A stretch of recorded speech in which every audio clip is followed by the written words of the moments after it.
E vamos falar com a doutora Isabelle Machado agora sobre um case de sucesso, né? Que foi uma causa bastante inglória, muita luta, né? Inglória antes do resultado. Porque o pessoal, quando procurou, foi a questão relacionada às residências lá na cidade de Rio Tinto.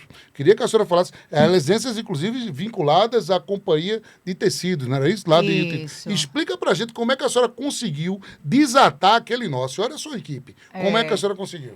Em 2017, Virgínios Lianza, né, ele já trabalhava com a empresa, a mãe dele tinha sido advogada durante muitos anos lá da Companhia de Tecidos Rio Tinto, e ele sabendo que a gente tinha um call center de cobrança, que poderia, de repente, ajudar a equipe do jurídico lá deles. E depois de uma seleção, algumas pessoas participaram dessa seleção com o pessoal da CTRT, nosso escritório foi escolhido porque o propósito foi indicado já de início. A gente só vai entrar nesse projeto se for para fazer mediação. O que aconteceu na prática? Quando o cliente chega, ele diz, alguém está me devendo. E está me devendo tanto e eu quero receber. E está aqui o contrato, ok. No caso da companhia, a gente tinha mais de 1.000 pessoas com contratos de locação ou de arrendamento que tinham débitos. Mas não eram débitos não intencionais, ou seja, não eram débitos causados pela falta de condições de pagamento. Até porque grande parte das locações e dos arrendamentos, eles eram de R$40, R$30, R$150, no máximo R$400. O que acontecia? A companhia de tecidos, ela fechou a fábrica, na década de 90 começou a diminuir a produção até a hora que ela fecha, mas as pessoas continuavam dentro dos imóveis. O modelo de negócio era do trabalhador morar no imóvel que é da empresa. A fábrica desativa e os funcionários, eles continuam nas casas e ficam com o aluguel social. Continuaram com esse valor de aluguel sem o reajuste. Só que depois de 2010, 2009, por aí, as pessoas começaram a querer ganhar as casas. E aí várias teorias foram desenvolvidas em cima. Mais uma vez, a gente tem um problema e aí cria-se um mercado.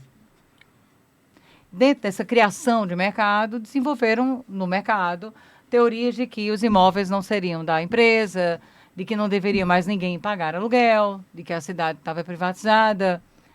E nasceu um movimento que foi apoiado pela Assembleia Legislativa, foi apoiada pela prefeitura local, padres, pastores, enfim. Quando a gente pega o cenário, a gente faz, ok, se eu fosse despejar essas pessoas, a gente iria alugar para quem? Seria um caos social também. Né? A cidade não tem um fluxo de fábrica, de indústria, de comércio.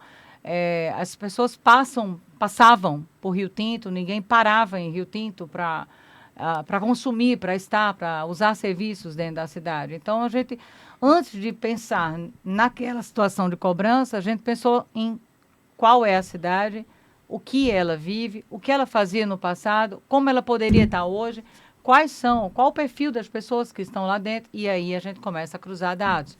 Você pega a base eleitoral e vai usando todos os dados que são abertos para poder entender qual o perfil daquelas pessoas. A gente desenvolveu o projeto ele teve nome, ele foi apresentado já no início da contratação, entre os fios, os frutos. A fábrica pode ter fechado, os frutos são a população, foram à cidade.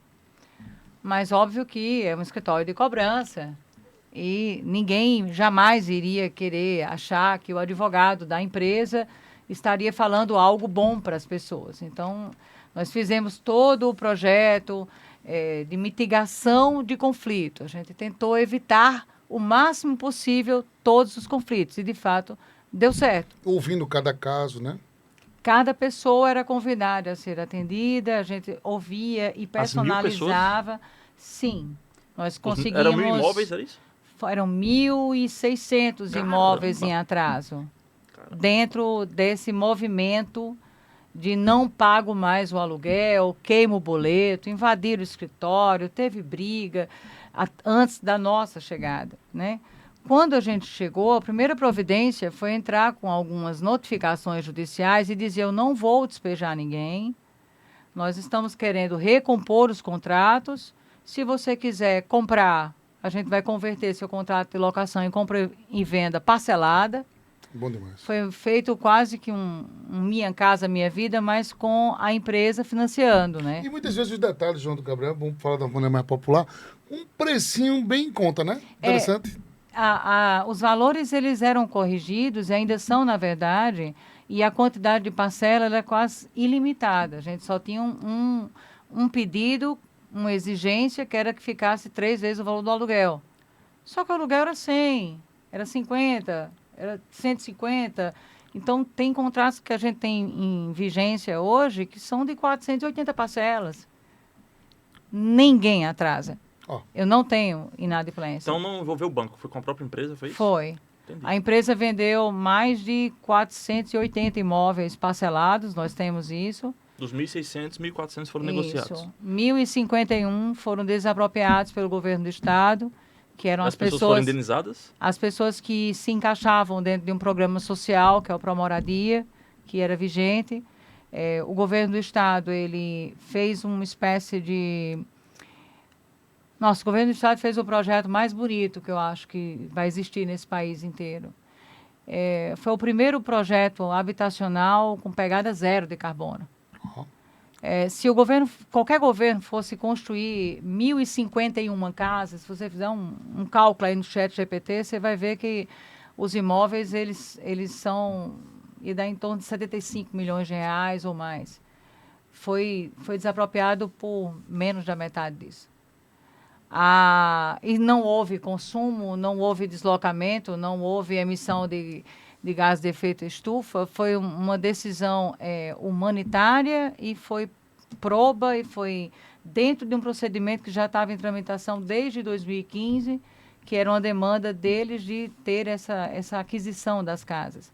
Cada imóvel, que as chaves eram vendidas lá entre eles por 45 mil, 50, 70 mil reais, nós concordamos em vendê-las por 33.500, imóveis de até 200 metros quadrados no centro de uma cidade. Se você for para Guarabira e ver quanto é que vale um imóvel desse, não vai ser 33.500. Se você for para Mamanguape, não vai ser esse valor. Se você for para Emas ou para Olho d'Água, também não vai ser esse valor. Nenhum imóvel em centro de cidade, de nenhuma cidade da Paraíba, vai ser 33.500. Foi, de fato, uma decisão da empresa, concordando com a proposta do governo do estado, para que a gente conseguisse atingir o maior número de pessoas dentro do programa. E com isso a gente conseguisse ver o que a gente vê hoje, que a Rio Tinto já tem outra cara. Rio Tinto já tem novos negócios, já tem outra roupagem. A economia possivelmente local, né? Isso, e é só o começo. O projeto, Entre os Fios e os Frutos, ele teve 5 fases. Nessa fase de agora, a gente está buscando atrair investidores para a região, né? Justamente porque não é mais uma cidade que existem conflitos territoriais, né? Muito menos culturais. A cidade ela consegue se reencontrar até com a própria vocação dela, de produção e de investidor e de empreendedor. Tem muitos novos negócios lá. Na segunda-feira a gente foi jantar fora lá em Rio Tinto, num lugar que tem um beach tênis. Interessante. E eu achei essa coisa mais espetacular do mundo, assim, eu vibro com isso. É uma cidade muito agradável, né? Sim. Inclusive, tem até vídeo, nós temos vídeos sobre a alegria dos moradores, né? Bota o pessoal a rocha, né? Olha só os vídeos aí. A gente nunca apareceu, assim, como participando dessa idealização, né? A gente quis fazer uma homenagem para todo mundo que disse sim logo no início das negociações. Essa aí a enorme, né? É isso? Impressionante. É a cidade. E é uma cidade muito bonita, histórica. Rio Tinto é uma cidade histórica, muito agradável. Rio Tinto, quando você muitas vezes passa para ir para o litoral norte, você fica com vontade de ficar lá. Tão bom, tão agradável, né? Uma igreja linda. Estética que é muito bonita, essas casas aí. Né? Na verdade, Rio Tinto, ela deveria ser uma cidade... tombada. É um patrimônio histórico. Mais do que isso, o Rio Tinto precisava ser estudado porque foi onde teve a revolução industrial em tempo real no Brasil. Tem muita história. Primeiro ali. porto, né, lá da Paraíba, O né? primeiro porto foi o cinema maior da América Latina, estava aí, é a Orion, que também está em processo de desapropriação com o governo. A igreja é bem diferente, né? A igreja, ela é igual à igreja do patriarca da família que fica lá na cidade. O nome da cidade dele é bem difícil. Edward. Acho que é a origem europeia, né? Isso. E e as pessoas, elas me perguntavam às vezes assim, você acha que vai dar certo esse projeto? Vai. Mas não porque pagar dívida é algo que você faz quando o seu título ele está na frente, ou quando você tem um juiz, ou quando não está decaído, ou quando não está prescrito, não. É questão de honra. É uma satisfação você adquirir algo que você sempre sonhou. Eu via isso nas pessoas, que eles teriam essa alegria, sonho, né? esse sonho de casa própria, sabe? Isso é muito bom. De deixar um legado, deixar algo para seus filhos e tudo mais. E mudou. E de até talvez uma realidade de realizar um sonho que eles nunca mais imaginavam realizar, né? De conseguir resolver um problema desse tamanho. Sabe o que é curioso? É que quando eu cheguei, tinha toda uma demanda assim das pessoas, porque a fábrica, porque os gerentes eram assim, porque os diretores eram assados. A gente está falando de uma realidade antes até de existir uma CLT, né? Era outra realidade. Mas eu encontrei documentos da década de 60, encaminhados por um diretor para o Banco Nacional de Desenvolvimento Habitacional, indicando aqueles imóveis, os funcionários, os contra-cheques, as folhas de pagamento e perguntando sobre a possibilidade do banco financiar as casas para os funcionários. E eu, assim, eu fiquei bem emocionada, que eu até comentei com todos, alguém um dia foi dormir pedindo a Deus e sonhando que isso que aconteceu agora, que fosse acabou possível, sendo né? consolidado também em 2022 com a desapropriação, fosse possível, né? Interessante. Eu acho... É muito gratificante. Né? A gente, quando a gente vê a doutora Isabelle, fica com as lágrimas nos olhos. A emoção é muito bonita quando vê uma luta, né? Assim, Quando tem legitimidade. Quando você faz algo pelas pessoas que para você é importante, nessa época eu não tinha casa própria. Entendi. Entendeu? Então, você vê, assim, 400 pessoas tendo acesso a um crédito que eu, na época, não tinha. Alguém chegando e validando. Você passou aqui 10 anos devendo, mas eu vou confiar e eu vou recompor com você. Eu vou te dar essa chance. Isso é muito mais do que você ir no banco e você ter o empréstimo. É você ter a confiança de uma pessoa física do outro lado. E, para mim, é uma satisfação enorme ter dado certo, porque eu validei todos, né? Vai dar certo, vai dar certo. E deu. A gente não tem inadimplência, as pessoas não atrasam os boletos dos pagamentos das compras. Isso é muito importante.